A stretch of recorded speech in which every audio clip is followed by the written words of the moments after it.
1, 2, go. Hello, today I am going to be placing in an NG tube. So I'm actually not gonna have my gloves on first. So I'm gonna walk in, introduce myself, check for the patient's ID 3 times, wash my hands, and now I'm gonna put my gloves on. So what I'm also gonna be doing is I'm actually gonna be assessing why the patient will be getting an NG tube, because if he's in for like a car accident with some facial fractures, this would probably not be the best practice for this patient. So what I'm going to be doing first is assessing my patient's nares. And I'm actually going to be asking him if he actually prefers one or the other, because he may have a preference. And it sounds like we'll be doing the left one, but I'm going to have plug, breathe, plug this one and breathe. And he still wants to do the left one, so let's rock. So I have all my tape ready to go. What I'm going to be doing next is measuring, because I want to know how far I need to put the tube in. So I'm going to be measuring in centimeters from the tip of the nose to the ear. 5.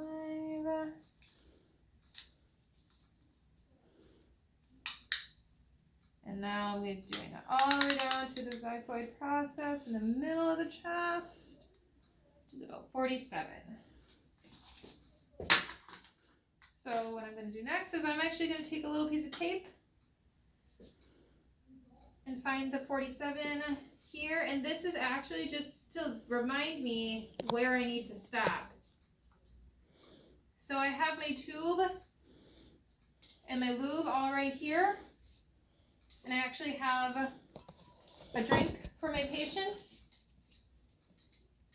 And I will also be placing the checks on him. So all that soaking, doing this.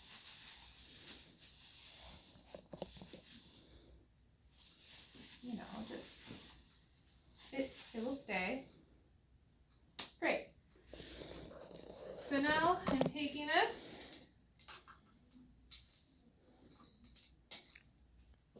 I'm going to have my patient look up. And I am actually going to feed in, have my patient start drinking. Now I'm going to push it down. I'm going to have him start drinking. I'm going to be feeding this, keep drinking. And actually that went in really smoothly. Patient's neck should be fully flexed down, touching the chest. Patient can look up and at me now. If I was finding resistance, which I didn't this time, fortunately, I would look at the back of the patient's mouth. I can see if it's coiling. If it did start to coil, I would just start to pull it out a little bit.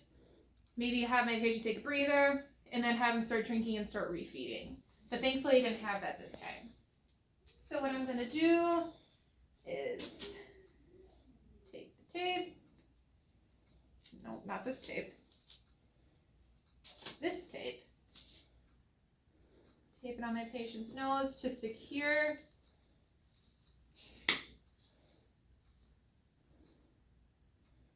Don't want this going anywhere.